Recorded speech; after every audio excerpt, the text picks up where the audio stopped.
Welcome to the Winged Wheel Podcast. Here to talk all things hockey are your hosts, Brad Crisco, Ryan Hanna, and Evan Lobsinger.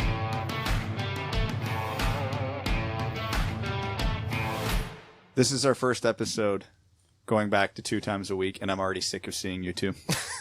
Is it you're sick of seeing us two because it's 3 people in the room, or you're just sick of seeing us in general? Yes.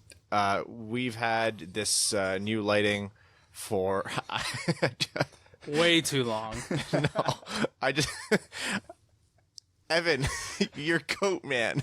What about it? Your noisy coat. This isn't the noisy coat. I can hear it. I'm cold. We're not even a minute into the first episode of the new season, and we're already back to our old tricks. Well, it's cold down here. It's not. I'm cold. I got shorts and no socks on. Well, you're a different person than me. And people say I'm the cop. Wait, which one of us is a cop here? You now. Why? Oh, because I'm wearing shorts and no socks? Yeah, that ain't That makes right. me a cop? Yeah. Those are the rules. Shouldn't I know the rules? I'm the cop. Well, now you do. This new season's off to a hot start. Congratulations, you've completed your training. Oh my god, thank you so much. Yeah, we've had this new lighting for a few episodes now. For those of you who catch us on YouTube, Evan, How could you not catch us? We reflect. We look like stars, and not the kind that are celebrities. You could see us from literally wherever you are in the world. Yes.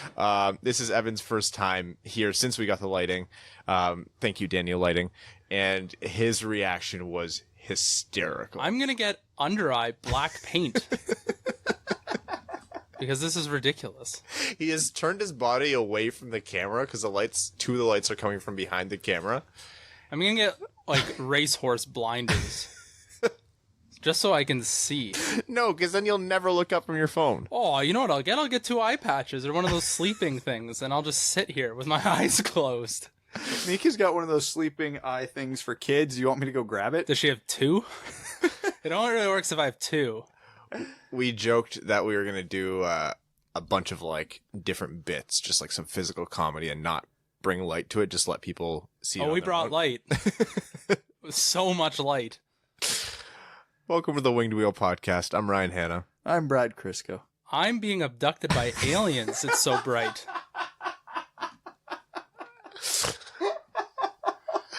Oh god, my chest hurts. Being in this light right now is like, you know when you go to a bar and it's super dark and you see a girl and you're like, oh yeah, she's good looking. Then you turn the lights on, it's like, whoa, this is what the basement's like right now. I'm seeing things that I've never seen before down here. Oh yeah, I know. It's We'll see the spiders coming, which is I guess is the only positive. Well, the light's actually so bright it kills the spiders. Oh, yeah, that it makes them sense. shrivel up. You can hear them steaming. That's that smell. Yeah. When we turned the lights on, Brad and I went, oh, this is way better lighting. Oh my god, it's so much more apparent that we're in a basement right now. Yeah. We are so happy that the studio is in development. Yeah. Very, very exciting news, which I've told you guys a little bit about this, but in addition to, we got a rug, and we got obviously we're painting the room and doing the floors and everything. Did you get a white rug? No. Good. Yeah, no. Can you bring it here until we use it because my feet are cold? No. No. I'm afraid Ollie will pee on it. There's a high likelihood of that. He's old. He can't control himself anymore. No, yeah, definitely not. Just kidding, but he'd do it out of spite. We are working with Daniel Rossi from R&D Custom Woodworking in Brampton, Ontario, and he's building us a custom Winged Wheel podcast recording table. That is dope. For the studio. He showed me the mock-ups, and I was like, oh my god. If you guys go to rdwoodworking.ca and check out his work, you can see why we're so excited for this. Yeah, this studio is going to be, Evan, lit. Lit AF. It's not a big open basement like this, so imagine all of these lights in a smaller room with white walls. Is it a big mood? Well, I mean, yeah, if petrifying blindness is a big mood for you, then yeah. Did you listen? What? Did you listen to the last episode? Because I think I used the phrase "big mood." No. Well, I don't know the last time I listened to any episode. Let's do Winged Wheel podcast Meta Knowledge with Evan Lobsinger. That's a new segment we're doing where we're going to test Evan on how much he knows about the podcast. It's going to be limited, but I'll do my best. Evan, how many episodes of the podcast do you think we've published since we started recording? Oh my God, I wouldn't even get that one. Oh God. Well, let's say, how many years has it been? It's 4? been 4.5 now. Okay, so that's once a week. So that's 52. Let's say 50 a year. 200 episodes? 250. That's not bad. We're at 273 right now. Wow. Yeah, that's not bad. 200. That's pretty rough. This is a very underwhelming first ever segment of Winged Wheel Podcast Meta Knowledge with Evan Lobsinger. There we go. He has a bright future. I'm sort of 1 for 1. For those of you who haven't picked up on it yet, this is our first episode of the new hockey season going back to 2 times a week. We started this last year, and I remember when we put it out, we were kind of unsure. We didn't know how listeners would like it. We didn't know how patrons would feel about it. And we're like, yeah, we'll try it out for, a couple weeks and then a full hockey season later. Yeah, and then all summer. When are you going back to 2 a week? Well, here it is, guys. Yeah, we are back to 2 a weeks up until next June, July, maybe forever. We'll probably be at 5 times a week by the time we get there. So Free time. Who needs that? our original plan was to just start this next week, but you guys have been clamoring for it, and Hockey News has picked up, so we decided to do it for you. On the docket today, Auston Matthews has ruined our first ever 2-a-week episode of the season because he's a jerk, and so we have to talk about him. And I feel like Brad all summer was saying, do we have to talk about Mitch Marner? The first thing I said was, do we have to talk about Auston Matthews? Brad went, yeah. So we'll talk about Auston Matthews. We'll make it brief. We'll make it brief. Briefs. We'll make it briefs. I was waiting for Ryan's reaction, and it was delayed, and it made it better. We're going to talk about a trade that happened, and actually pretty significant one. We'll talk about some signings. We'll do a rant about Tampa Bay and Braden Point, and some other stuff around the league, and then we'll talk about Red Wings preseason, and then overtime. Are you going to title that rant To the Point? Yes, that's really good. Maybe that might be the episode title. To the Point? Yeah, that could be the episode title. And then next week, when Colorado signed Mikko Rantanen for entirely too much money, the episode title will just be Rantanen, but R-A-N-T is capitalized. When did you get good at episode titles? We went for... To be fair, most of the episode titles have been me over the life of this podcast. I have few skills in life, but that seems to be one of them. You definitely, I think between the 3 of us, you definitely have at least 50%. Yeah. Actually, I think Evan's come up with like 5. Evans had 5, Yeah. but his have been the best. Because he His have only been- speaks up if it's a straight up. Yeah, I don't have much Peace. creativity in that sense. No, yes, you do. We keep saying this. Whenever you speak, it's always like, Evan, that was worthwhile. Why did you let me but not blunder with, for 5 but minutes? not with titles. No, yeah. Brad actually does really well with titles. We were good with titles for the first year, and then we like ran out of materials because we're like, we can only make the same pun so many times. One time we caught ourselves making the same title 3 years straight without realizing it.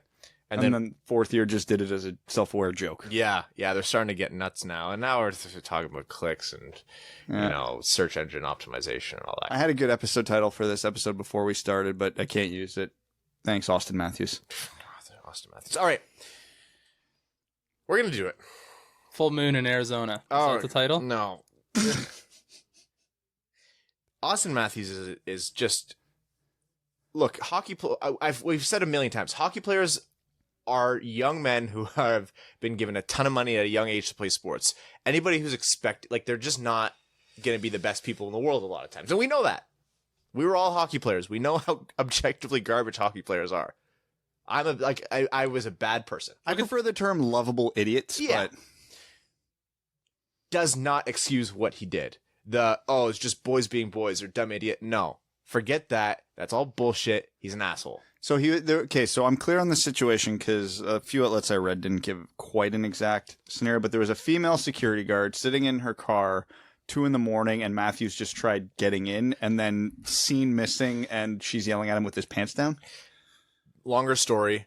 There were apparently incidents earlier in the day where the security guard was telling off Auston Matthews and his friends for doing something. I can't remember what it was. I won't try to get into the details. They had a little bit of a back and forth. They ended up leaving. They came back later, wasted, and she woke up in her car, or like she realized in her car, I don't know if she was asleep, that these 3 young men were trying to get into her car. And then when she got out and confronted them, they said they were obviously wasted and they want to see her reaction because they thought it'd be funny if they got in the car with her. And then she quickly informed them that she's a military veteran with PTSD, and also she's a woman alone in her car at night at 2 a.m. and why this was inappropriate for a lot of reasons. Matthews they argued, I guess. Matthews walked away and pulled his pants down, and his buddies were like, he's been doing that all night, like up and down the street. He still had his underwear on. And, I mean, I guess that's a plus. Yeah. Look, I don't care what you feel about his, preconceived intentions or anything like that. You don't do that in general, but you gotta, as a human being on this earth, have to have this self-awareness to say, a woman on her own at night at 2:30 in the morning in her car is probably not someone we should startle and harass with the whole bit of, I'm gonna sneak up on you. Right? Is that just not taught in like common sense growing up? I guess you've never been white and super rich. I have been neither of those things. And it shows on me. I've been 50% of those things. Look, this is the debate has gone on Twitter, everywhere else enough. I think a lot of people have the right answer on this, so we're not going to get into the nitty gritty about what happened. But what I do want to talk about is how the team found out. Yes, because that is also unsettling. Kyle Dubas, who definitely had a quiet summer, found out on Twitter. Somebody dug this up. Somebody on Twitter dug this up by going through they found his name in the Arizona court files. Speaking of his name, I'm going to go on a tangent there. His middle name is Taylor, spelled Taylor.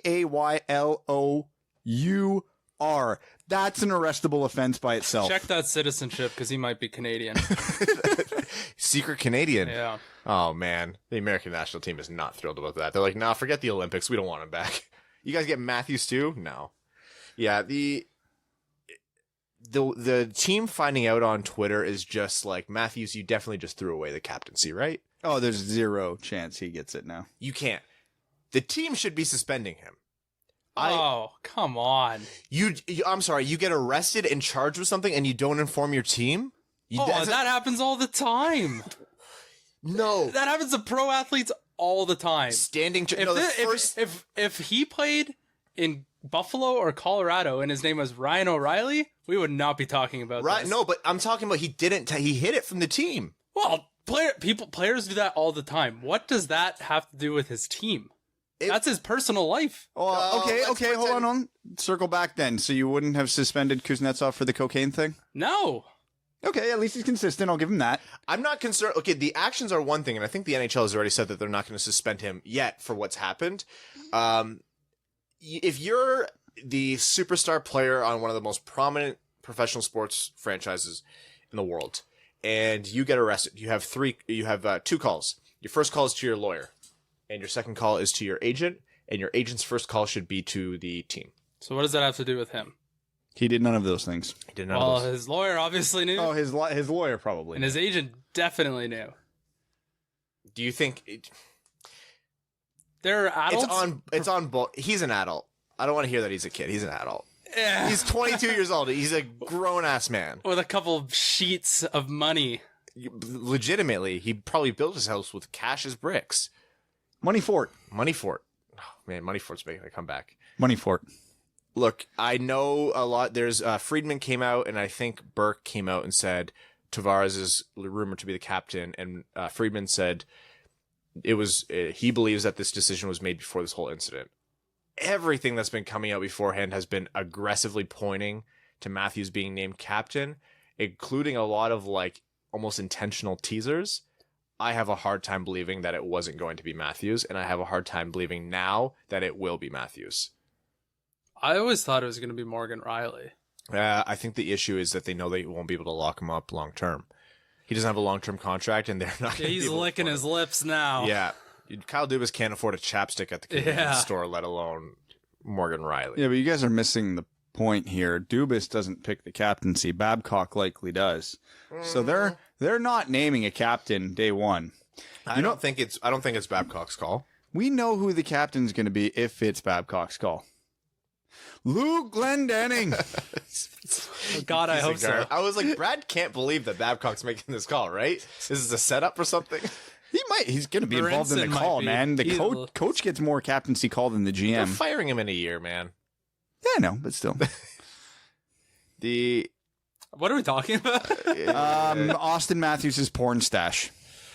It's That's a great caterpillar. That is great. That's probably the most unsettling part of this whole story. Forget seeing a creepy drunk white dude at 2 a.m. with his pants down. Imagine seeing a creepy drunk white dude at 2 a.m. with his pants down and that mustache.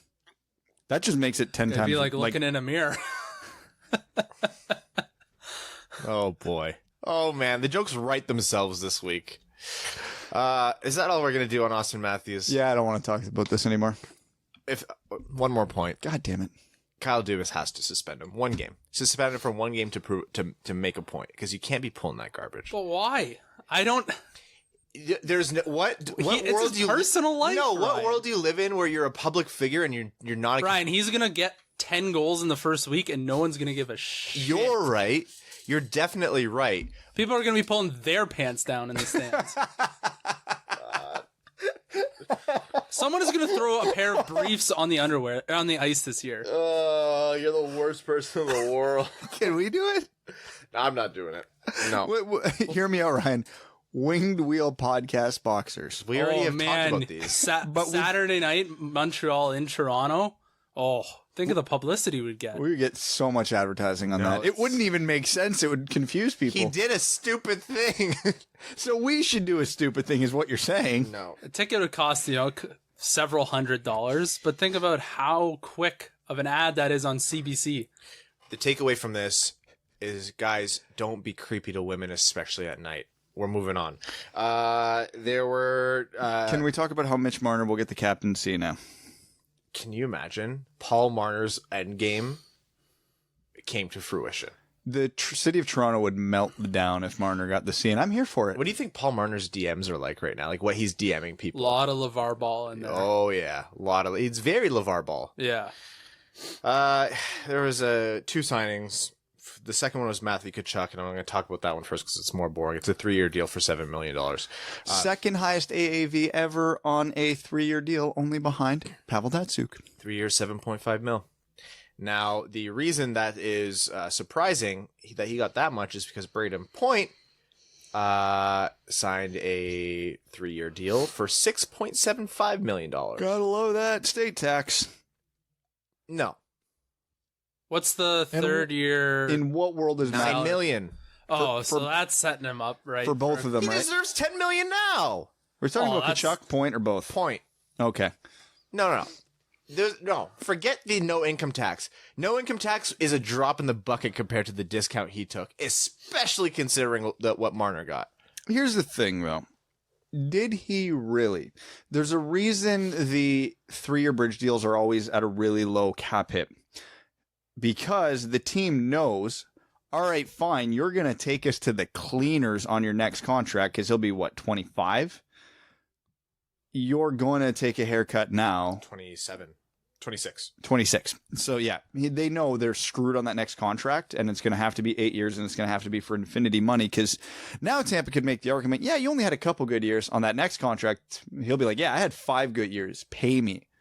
So, they settle on the cap hit now. They made the 3rd year of his contract, the salary, $9 million. So Still not enough. It's still not enough. It should have been 10, but whatever. At least now he knows, even if his next 3 seasons go in the tank, he's either going to be UFA or get $9 million. So, through qualifying offer. So I get it. It's a loophole I think more teams should do. I think if you're a GM, this is the right move, unless you are 110% certain your guy's going to be a superstar and be good into his mid-30s. Because now they'll have Point until 26. He'll probably sign an 8-year deal, which will take him till 34. So you get every year of his prime, and on those last 8 years you're going to be well over on the salary cap, but there's going to be no risks with that because you'll know exactly who he is and what he's worth as a player. So yeah, you're not going to get a discount on that contract, but you're also not going to get taken to the woodshed out back and get murdered by it. So I like the 3-year deal from a team standpoint. Detroit just did it on a 2-year with Mantha and Athanasiou and Bertuzzi, so it's kind of the same thing. Tkachuk did it. Looks like Laine wants to do it. Who else did it? Werenski, Provorov. There's no risks on these contracts. Yeah, it lines you up to make some serious bank on your next deal. Yeah, it's the whole reason Larkin only took, 5 years? Because he knows he's getting paid on the next one. Counterpoint. Braden Point can make all that sweet money on his next deal no matter what, because he's an incredible young player and still could have gotten paid way more now. Oh, I agree. I bet you Tampa would have been willing to do an 8-year contract at like $9.5–10 million. But if you're Braden Point, do you want that next contract coming at, what would he be there then? 31? I'd rather get paid. I'd rather 2 paydays if that were just me, but it's just the way Tampa Bay gets away with this is absolutely. But every other team just did it. Like I said, Provorov, Werenski, Tkachuk. Like Kyle Dubas hasn't gotten to that chapter of the textbook yet. No, and this does bring into light. Kyle Dubas, I think, did what he had to do considering the mess that was going on in Toronto. But he did do substantially worse than these other GMs. Yes, I has set agree. the table for some bad omens to come, especially with Morgan Rielly coming up. Yeah, he managed to stagger Marner and Matthews, which was important, so they won't be up in the same summer. But they'll both be in their mid to late 20s when that contract's up, and they're going to get paid again. And this time, there will be risk to that contract because Marner and Matthews' next contracts, assuming they want 8 years again, will take them into their mid to late 30s. So, yeah, now, mind you, Kyle Dubas doesn't care because he knows the Toronto Cup window is in the next 5 years. So he's either got his cup or he's fired. So he doesn't care. No, yeah. Which is fine. But yeah, if you're looking at long-term success of the team, I'm a big fan of the 3-year, then big contract. It is definitely good for the team. Wonderful contract, Dylan Larkin. That deal looks better and better every day. He's getting that other payday, though. At what's Larkin going to be at the end for that next contract? 27? Young. Yeah, he'll be right. He'll be right in that sweet spot to cash out. Yeah. So, and just old enough that you'll get him into his mid-30s, and those back couple of years of the contract might be a little, And again, this is all under the assumption these players take 8-year contracts, but I would assume at that point in your career, you want an 8-year contract. This is all under the assumption that 8-year contracts are still in the CBA. This is true. Well, next CBA is 3 years away, so when all these contracts are expiring, fun. That won't throw any complications into anything. No. Unless they settle ahead of time. Which would be interesting. Okay, not silver lining. Thought I had with the CBA not being reopened. Yay, more hockey. Yay, good. Yay, no lockout yet. Bad point. The Red Wings would have to wait until 2022 for any potential compliance buyouts that would be gifted from a new CBA. Which means... You know what I'd rather have than compliance buyouts? Hockey. Right, but imagine they missed no hockey and could just do it now. Objectively, if this entire NHL season was just washed away and Detroit got 2 compliance buyouts, that might actually be the best thing for this organization because then Grand Rapids may have the most stacked team in the AHL. They might still have that, but then it would be guilt-free. Yeah, you wouldn't have to feel bad about it. That'd be Zadina, Rasmussen, Cholowski, Hronek, like all these guys. Could you imagine that team? Do you remember the Canadian World Junior team? 05? Yeah, and then they still didn't. No, not 05. It was during the half lockout in 2013. Yeah. Yeah, where they had everyone. McDavid? No. Who was on that team? Anyways, that team was stacked, and they lost. And I was like, that's embarrassing considering the roster that you have. Anyhow, Braden Point is... That team is... Tampa Bay did it. In great shape. Tampa Bay did it with virtually no pain or suffering. Apparently, it wasn't even that strenuous of a process. What's Vasilevsky's contract? A lot. It doesn't kick in this year. It's relatively late this year, and then it's $10 million or $9.5 million starting next season. AAV? Yeah. AAV. Oof. That's Carey Price money. That's big. Sorry, Cholowski just scored from the point off a Hirose pass. Ooh, that's what I like to hear. Unless Rasmussen tipped it. I actually can't tell. This is Ryan. Yeah. Stop. I can only... Anyways. Well, Rasmussen already had a goal while you guys were talking. That's why I'm zoning out. I'm watching this Rasmussen goal. He buried it out front. It was Larkin to Bertuzzi, and then Rasmussen buried it out front. Yeah, I don't know if Rasmussen tipped that. It's hard to say.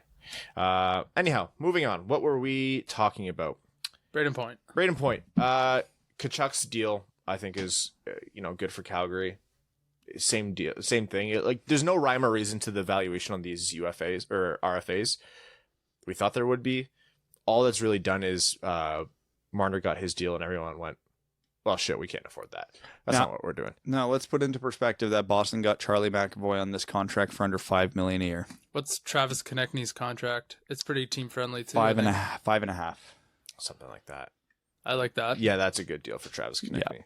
Yeah. That's a good deal for Philly, I should say. It's good to see that. What about Brock Besser? What was his again?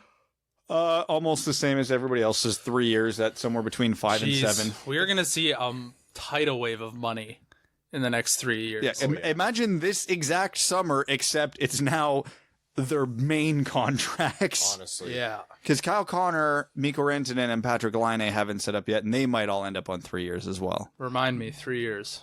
Well, believe me, the 2 years. Hockey media will remind you. Calgary's contracts all end at the same time now. They have like 3 of their key players: Gaudreau, Tkachuk, and someone else. Giordano will be 100 years old by then. Yeah, so he'll probably be having another Norris season. They have a bunch of contracts all coming up in 3 years. Perfect time to start a rebuild. Yeah, they will have Sam Bennett. Sorry. Tkachuk, Gaudreau, and Giordano. I was right. Well, Giordano, he'll be 38. They'll still have to pay him a ton of money. 1 year, $10 million. That's a Norris Trophy for $10 million. Yes. Moving on. I'll move us along here. Dustin Byfuglien, speaking about teams out west. Every day I'm Buffalo. Well, no, every day you're not now, because Dustin Byfuglien has stepped away from the team, and Winnipeg has had a bad offseason. Their defense, I don't want to say Detroit-esque, but they're getting there. Yeah, they went through a lot of... Still have Josh Morrissey, though. Good deal. Yep. They went through a lot of kind of tumultuous offseason that they really didn't foresee going this poorly. And for a team that just had 2 runs where they really should have been Stanley Cup contenders, you have to imagine how crappy they feel right now. And as a kicker, they still don't have an airport.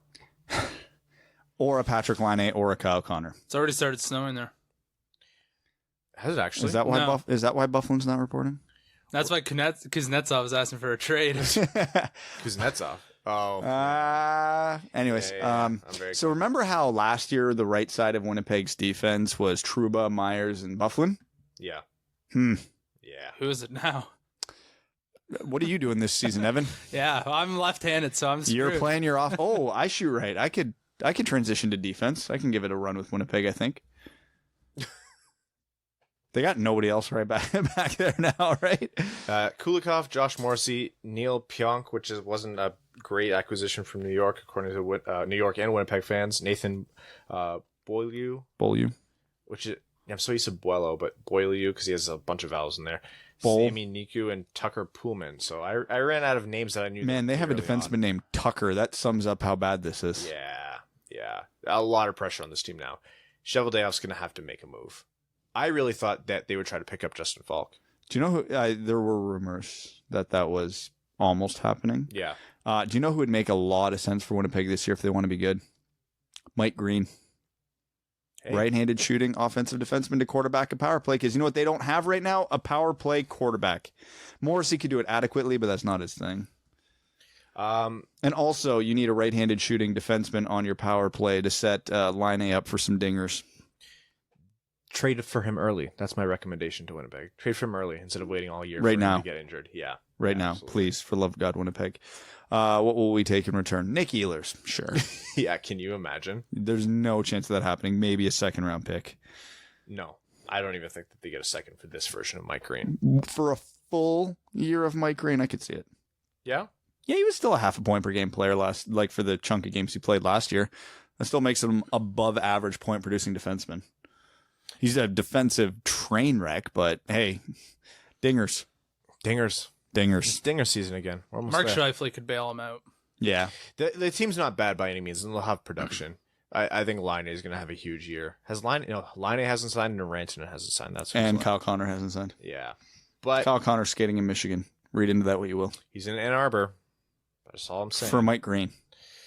Speaking of trades, St. Louis did trade for Justin Falk. Justin Falk in a 5th, and they shipped away Joel Edmondson and Dominic Bach, and a 7th round pick. And then they signed Justin Falk. Yeah, they signed Justin Falk to a pretty hefty. The trade itself was fine. Giving up Dominic Bach for Justin Falk is a worthwhile risk. That contract, though, is, what's the technical term for it here?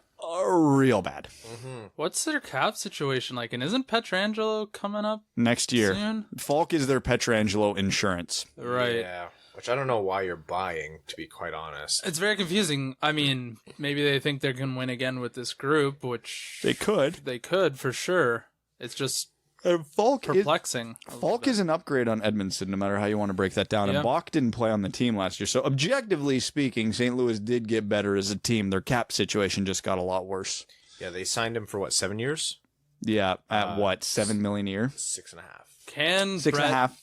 Can Brett Hull's liver survive No. if they go on another run? It might not have to. No, he will not wake up until Justin Falk's contract expires. Rubbing his nipples. There's that. Evan, welcome back, man. Thanks. Yeah, I don't love the... I thought the trade was fine. I don't quite understand why they acquired him. I don't really think it was... Pietrangelo insurance. Yeah, but you're gonna lock down Pietrangelo, right? Like, you're just gonna do it. You have to. If you're Alex Pietrangelo as a 30-year-old top pairing right-handed shooting defenseman, what are you asking for on a contract? $8 million. Cool. 7 years. Do you give that as a GM to a 30-year-old defenseman? Yeah, if it's Pietrangelo, he's your captain, I think you gotta. Just won you a cup. Mm-hmm. Remember when Chicago did that with Brent Seabrook? Yeah, they won 3 cups. They're fine. I'm not too concerned about Chicago, you know? Yeah, it's not a great contract, but it is what it is. It seems to be the trend more often than not with defensemen. People sign them for too much money too late in their careers. The cool fact about Dominic Bach is he is the inspiration for why Mo Seider wore his bow tie at the draft. Neat. Fellow German drafted a year prior, was it? Yep. And he was wearing a bow tie, so Mo Seider said, "Yep, I want to do the same thing." The Dominic Bach pick was actually one that gave me a great sigh of relief when it happened. Why? Because St. Louis traded up to get him. Oh. And I thought for sure they were going after Veleno. Mm. Because every time someone traded up in the 20s, which I think was the Rangers and Blues, everybody's like, here's the team that's coming to get Veleno. Because you have to at that point. Veleno falls that far, you're like, oh my god. Yeah, and then all of a sudden, And then they just let him fall. here we are. Yeah. Hockey's slower in terms of Red Wings news, but the preseason has been going. There haven't been too many games with like a kind of heavy hitter lineup, as you know, for preseason. Not that the best players don't play every game. But we did get one game prior and one game literally right now as we're recording. You can tell because we're talking about it with like the Larkin, Mantha, Bertuzzi line. Cholowski's on the ice. You have Hirose out there. Man, Mantha has just been absolutely tearing it up. Yep. He gonna score 40. Mantha is a 40 goal scorer, and if he's not, it's a disappointment. I would, if he gets 35, I think we'll all be tickled. Mantha has the tools to We're going to be one of the worst teams in the league. Someone's If got we it. have a 40 goal scorer, I would be shocked. I'd be very happy. If he's not scoring 40 goals, it means he's either hurt from punching someone in the face again or not playing on the top line. Or he's buried in his own zone because he remembered who the defensemen for the Detroit Red Wings are. Yeah. Look, with the amount of quality minutes he'll be getting with Larkin, I can't see how he avoids 35. So here's the one thing that might work against him, and I think it was Prashant and I were tweeting about this tonight, and I believe Max actually put it in an article not that long ago. Mantha will score 40 if Dennis Cholowski makes the team. Now, that sounds like an overly bold statement, but Mantha's going to play on the first power play unit. He needs Dennis Cholowski on that power play unit because he needs a left-handed power play quarterback to set him up for some dingers because he needs that crisp pass right in his wheelhouse and just tee up from the top of the circle.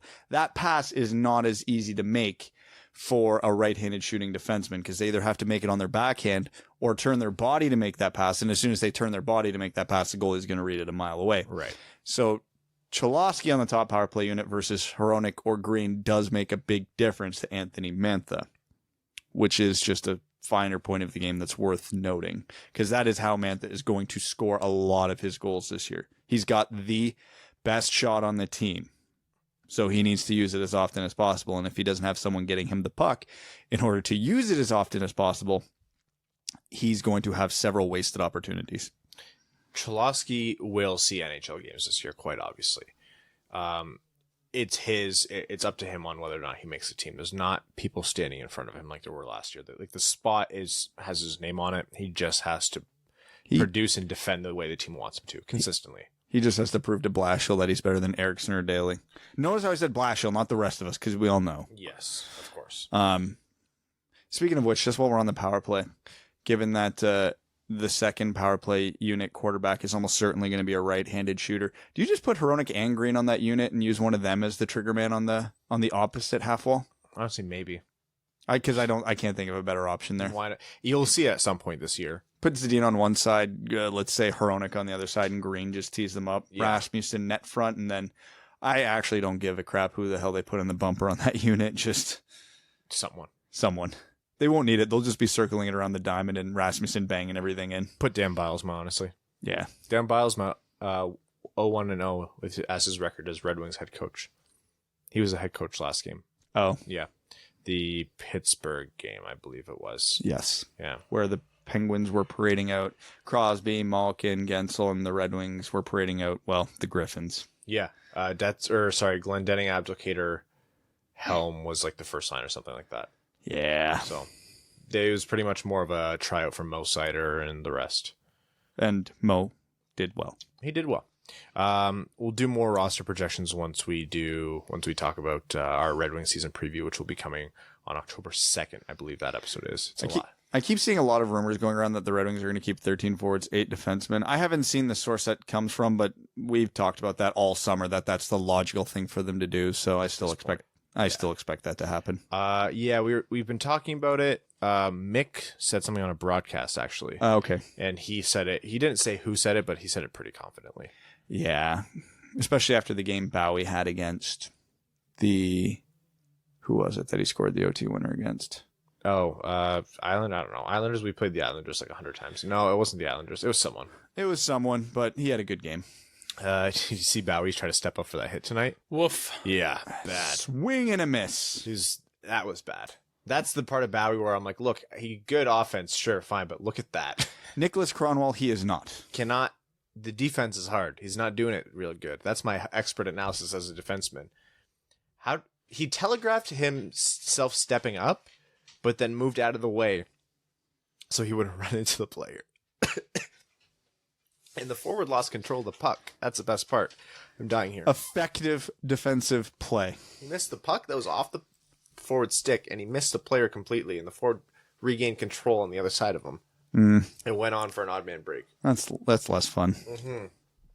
Yeah, that's why I'm not so high on Madison Bowie. It's that kind of thing. But do you know who Madison Bowie is not? Jonathan Eriksson. Or Trevor Daley. He's definitely as serviceable as them, but younger. Yes, and shoots right. And is nicer. Well, they're both nice guys, but he's very nice. He's just so nice and sweet. And you just want to root for him. And actually has an offensive dimension to his game. Yes, he does. He does jump up, and I do appreciate that. And Jonathan Eriksson is actually negative value in the offensive zone. I think there's points where he gets confused and starts defending.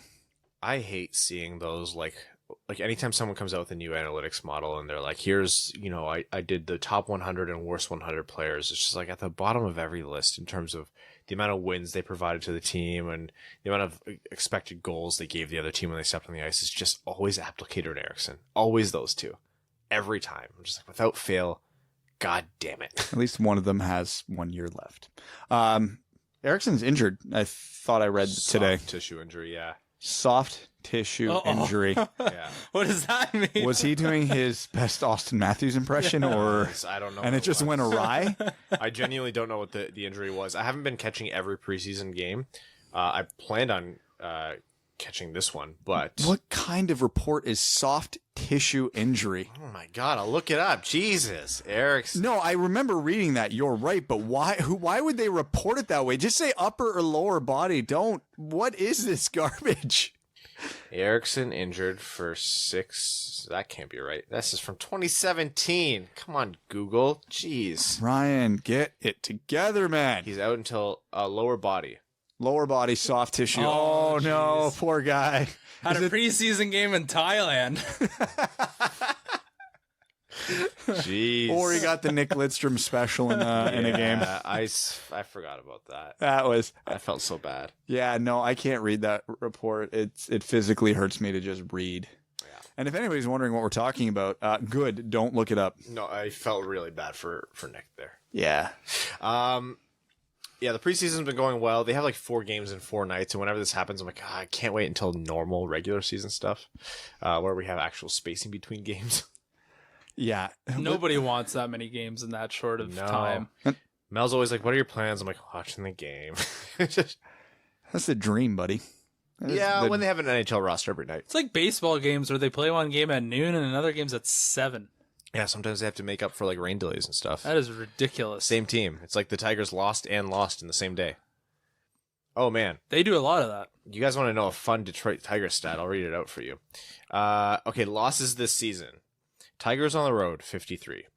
Astros, 54. Dodgers, 56. Yankees, 57. Tigers at home, 59. What does that mean? Sorry, the teams I read out that weren't the Tigers, those were their total losses. Oh. And yeah, the Oh. the Tigers Oh. have the they locked up the first overall pick. That's a good. Don't they have a good pitcher somewhere? They've had a lot of good pitchers. I meant His like name like Casey Mize or something. Yeah, still yeah. on the team. Yeah, they do have. I haven't followed as closely, so I don't want to speak too firmly to it for people who know better. They have tools. Casey Mize or Mies, I'm not sure how to pronounce his name. It's Mize. Yeah, I'm sure it is. He was their top pick from last year, the year prior, and then they're going to get the top pick again this year. Detroit sports are in a place right now. Yeah, I knew it was rough when I think it was The Athletic did that thing. Which of the major Detroit sporting teams is soonest to win a cup? And the answer was the Red Wings. Oh no, the Lions are technically undefeated right now. 2-0-1. Do you know who else is undefeated right now? The Buffalo Bills. 3-0, buddy. The Lions. There's only 8 undefeated teams in the league, and it's the Bills and the Lions are included. We will never see this again in football history. Have you seen that GIF of the baby elephant falling into a kiddie pool and shitting itself at the same time? And it said still counts because he made it into the pool. That's how I feel about the Lions being undefeated. It was that close. Yeah. Well, but if it makes you feel any better, Buffalo plays New England this weekend. Oh, Godspeed. Yeah, it's funny. Everybody's like, yeah, the Bills aren't that good because the teams they've played's records 1-5. To which my counter argument, yeah, well, the records of the are 1-5 or 1-8, sorry, because it's been 3 games, and then the Patriots is 0-9. They've not had difficult schedules so far.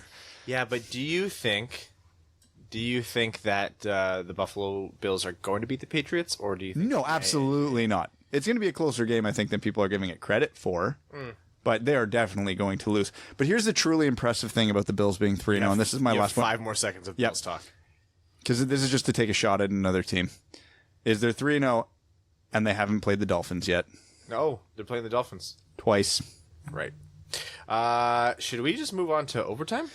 Is it overtime? Oh, Seattle news. They hired the first ever professional or female professional pro scout in Cami Granado. She knows hockey. Yeah. She done good. She do good. And who is it? Seattle also hired Alexandra Mandricki. She was to be one of their lead analytical mind, and also I think she has a much more prominent role with actually setting up the organization. Yeah, they brought her in, and then she brought in Ron Francis like immediately afterwards. Perfect. She was like the biggest haul. That was she and Andrew Thomas were like the 2 biggest letdowns in terms of Minnesota losing people. Like they let both of them walk. Or I think they let Andrew Thomas walk, and then she left, and then they were like, "Oh shit!" And you're not supposed to. If you are lucky enough to be paying either of those people for their brains in hockey, you're lucky, and you should not let them go. And they did the opposite of that. Very stupid Minnesota. Don't do what Minnesota did. And that's what Seattle's doing. It's working out great for them so far. We're doing the opposite of Minnesota.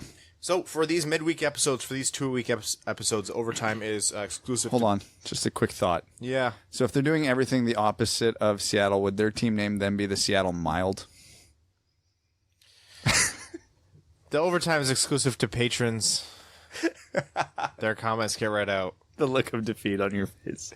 Garrett TV says, Ryan, congrats on having a tweet featured in an Athletic article. Yeah, I didn't know that was... I retweeted the article, and then I read it a few hours later. I went, oh, that's me. Thanks, Max. Neat. Yeah. I'm not sure if you've heard of the journalist Max Bultman. He covers the Wings for The Athletic, FYI.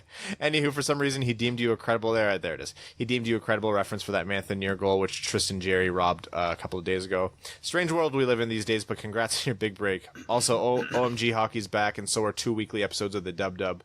Rejoice and be glad, and thanks for making our offseason somewhat bearable. Let's go Red Wings. Jonathan M. Schulman says, what do you guys think of this as a twist of the Winter Classic? Similar to what college hockey does with the Great Lakes Invitational or the Beanpot. What do you guys think of the NHL having a mini Winter Classic tournament?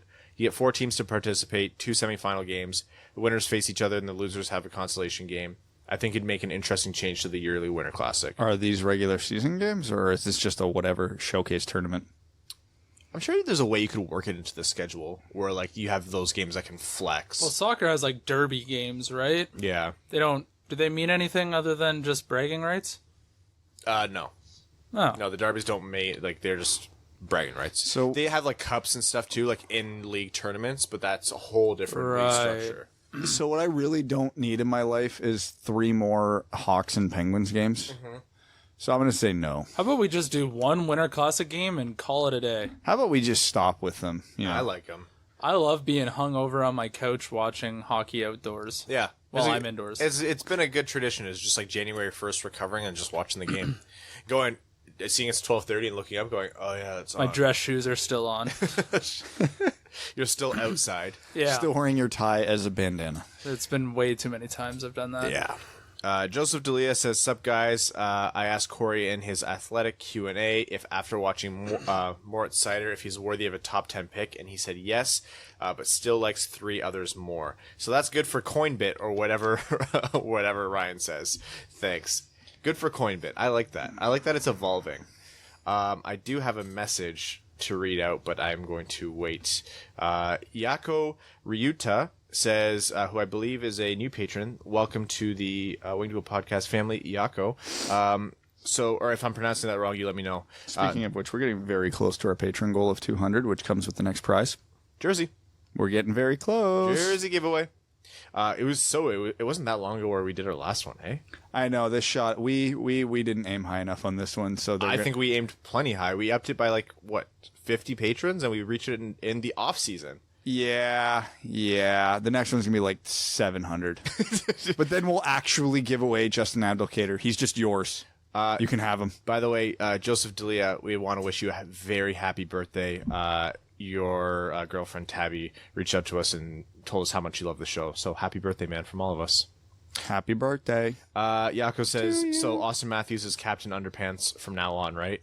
Anyways, Ferk, Mary, Kill, Fedorov, Bure, McGillney. Oh, don't make me do it. I can't. I love them all. You marry McGillney. I marry all of them. Rock solid. I'm killing McGillney. You also marry Bure and you marry Fedorov. I marry all of them. But Bure and Fedorov are two of my favorite hockey players of all time. How do you kill... You can't kill Pavel Bure. He was one of the most magical players you could ever watch. He was the most exciting player in the 90s, so he's easily the Ferk.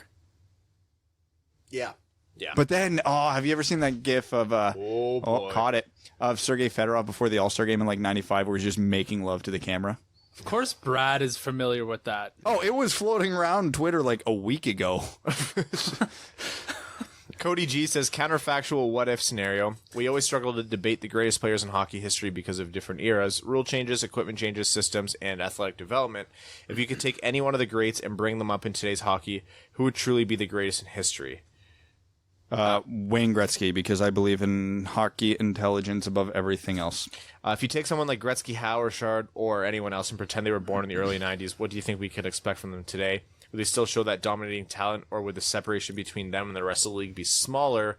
Connor McDavid is my pick for the most talented player today, but how would he compare to Gretzky if the latter was born in the same year as McDavid? I'm guessing even the cap system would affect things because it might change the quality of the talent around them. Here's the thing. Wayne Gretzky, played in an easier era to score. You look at how he was producing relative to the talent around him, though, and the best talents in the league. He was doing otherworldly things. The answer here is Wayne Gretzky. Yes. It's always going to be Wayne Gretzky.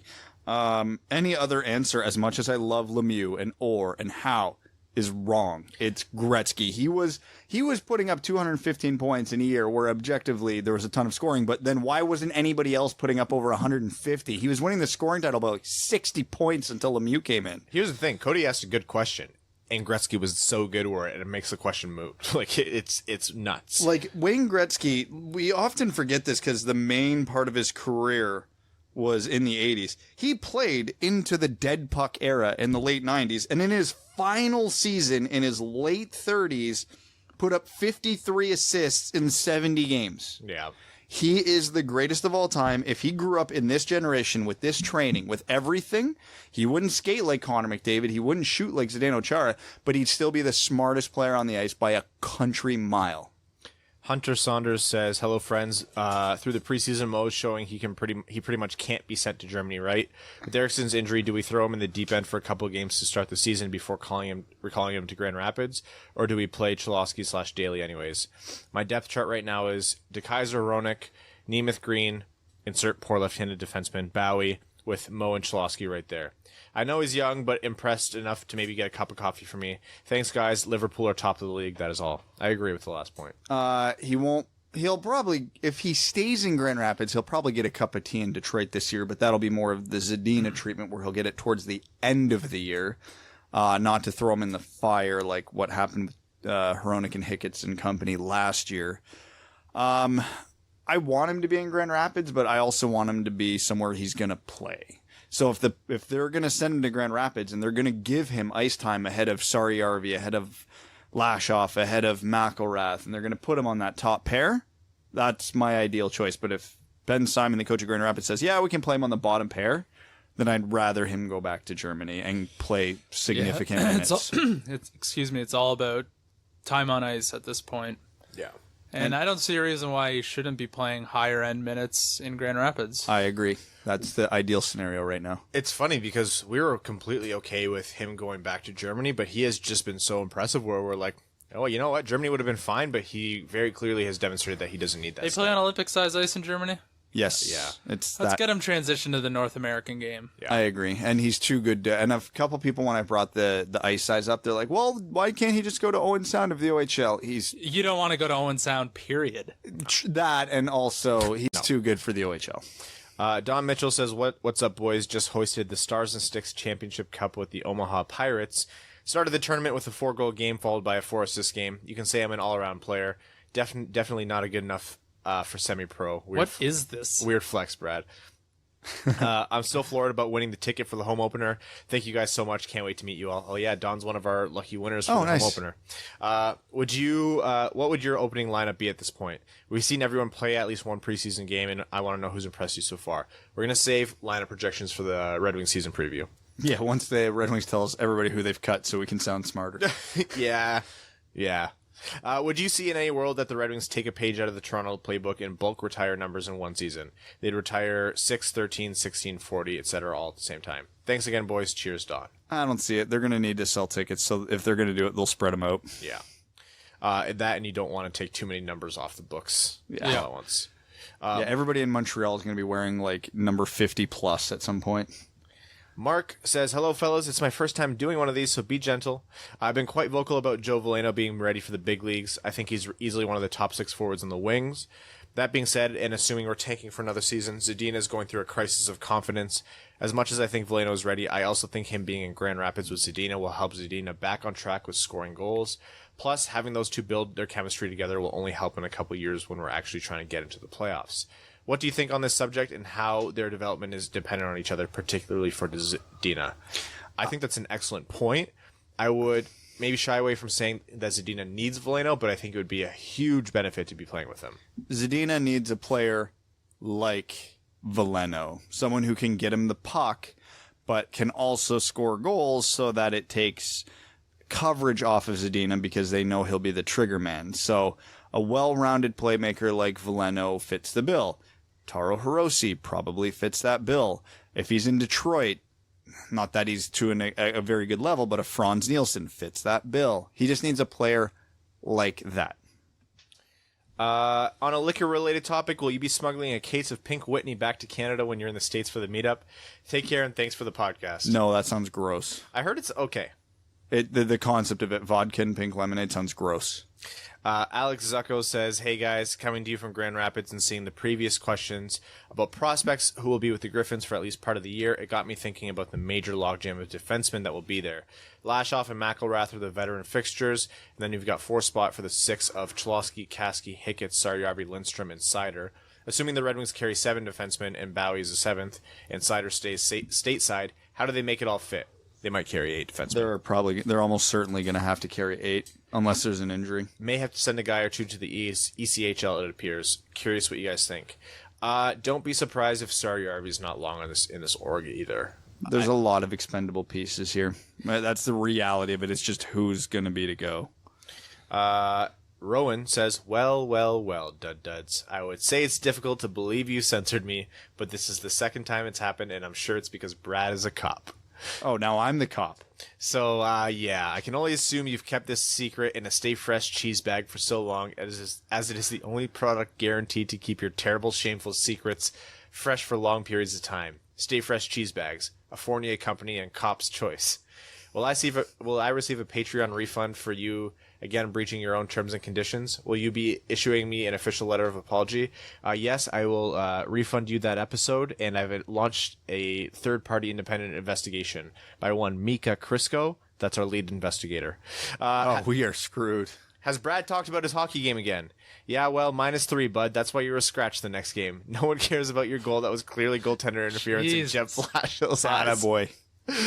You had all episode to talk about the hockey, so it's Rugby World Cup recap time, which will be a recurring segment for the next 36 days. Best game so far was Georgia gallantly going down to Wales. The Lilos scored tries through, though, Shalva Mamukashvili and Levon Chilachava.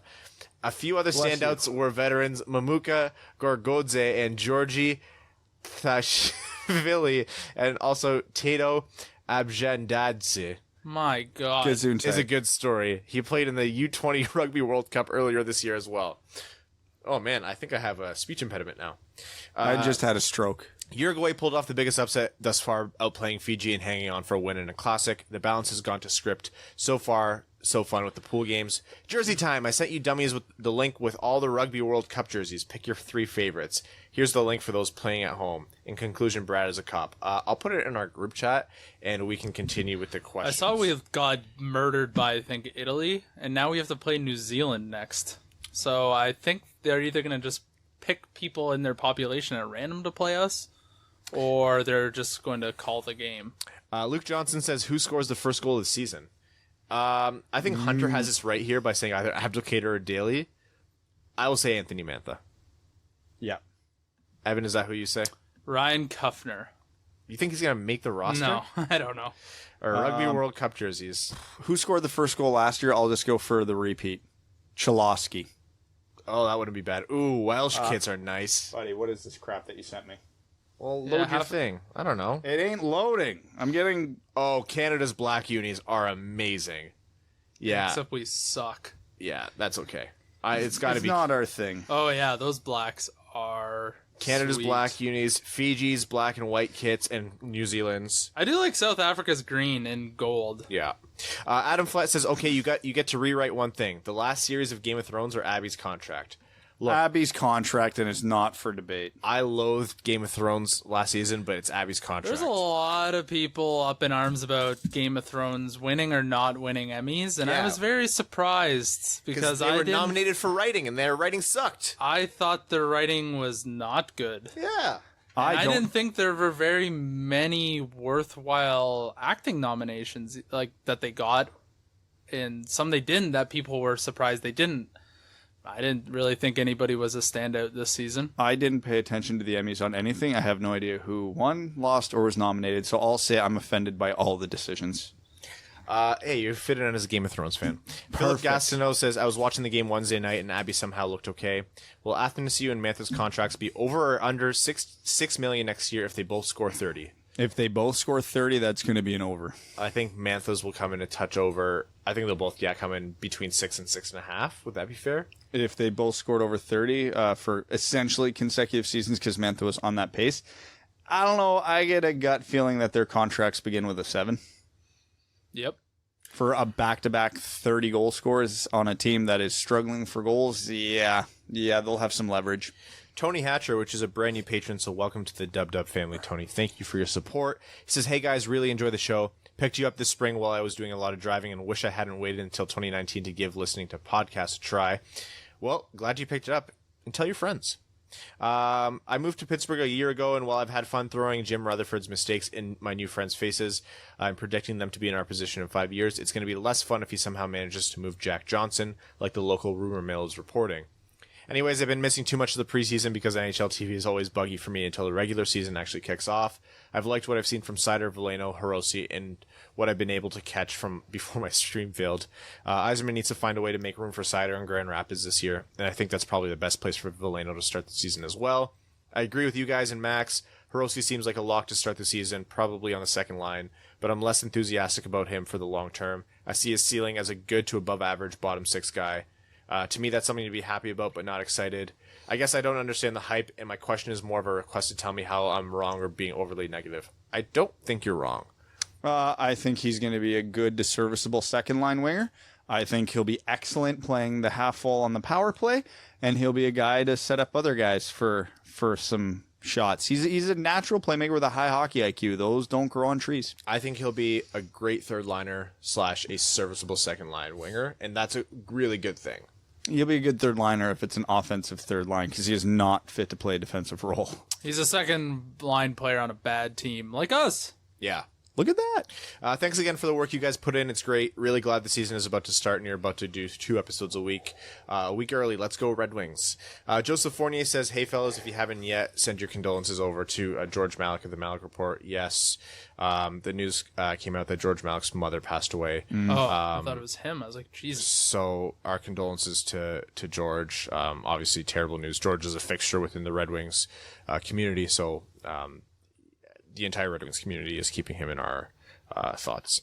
I talked about this in the Discord because I have nothing better to do with my time. According to Cap Friendly, Justin Applicator's 2 most comparable contracts are Michael Frolik and Benoit Pouliot, but Pouliot was bought out in 2017. Frolik was scoring at a rate of 0.48 points per game at $4.3 million in salary per year. Pouliot scored at a 0.56 rate his first 2 seasons, then a 0.21 rate his last season under that comparable contract, which gave him an overall 0.46 per game average at $4 million a year before being bought out the final 2 years. Abdelkader currently scores at a rate of 0.36 points per game. That 19-point output last year brought his average down a little. He scores erratically, and often his output comes in spurts. He would have to score at a rate of 40-plus points per season at an average of 70 games per season, given his average games played, to reach the ballpark of having an effective contract during the overall length. Jeez. The question isn't whether or not he could do it. That is an emphatic no. Not counting his alternate captaincy, penalty killing, locker room presence, etc. Could the Red Wings get better value buying him out and filling his spot with a rookie who could potentially score 40 points? Cough, Joe Veleno.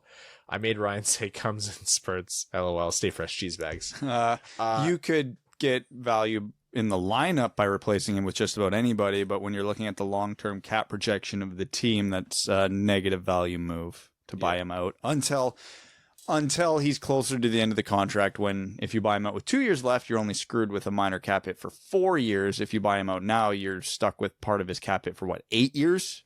Yeah, I'm not a big fan of buying him out and having that cap just on forever. Like, I don't want a Mike DiPietro situation. You do it, Rick DiPietro.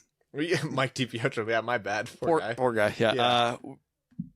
You don't buy out players by just by rule almost. You don't buy players out until your team's expected to be good. Yeah. If you can avoid it, you don't do it. All right, 2 weeks. That's that. Well, half of that. Half of that. That's half of that. Thank you all so much for bearing through the offseason. It is officially over. Our next episode is going to be the Central Division preview, and then the one after that is going to be our Red Wings season preview, and then we're going to see you all in Detroit for the home opener on October 6th, Founders Taproom Detroit. Also, guys, we have some exciting new giveaways that we have not announced yet, but they are big giveaways that are going to be happening throughout the season, so stay tuned for that. Huge. We'd like to thank all of our name-level sponsors, Sky Carcass, Luke Johnson, Arjun Shankar, Don Mitchell, Clayton Van Dyken, Mike Reed, Langabeer, Matthew M. Rice, Sean Levine, Kalen Wood, Charlie Elkins, John Evans, Antonio Lupo. Antonio! Welcome. What just fell? I don't know. You can catch it on the YouTube video with these lights. Rob Thiel, Stan Olsen, Ryan Lewis, Mike DiLoretto, and Hannah Lee. Thank you all so much, and we will see you on Sunday. Thanks for tuning in to the Winged Wheel Podcast. Be sure to check out wingedwheelpodcast.com, where you can subscribe to the show on iTunes, Spotify, or wherever you get your podcasts. You'll also find links to other ways to support the show, such as Patreon, official podcast apparel, and more. And don't forget to follow the show on Twitter at Winged Wheel Pod. And of course, the hosts at Brad Crisco, at Ryan Hanna WWP, and at Hockey Town Evan.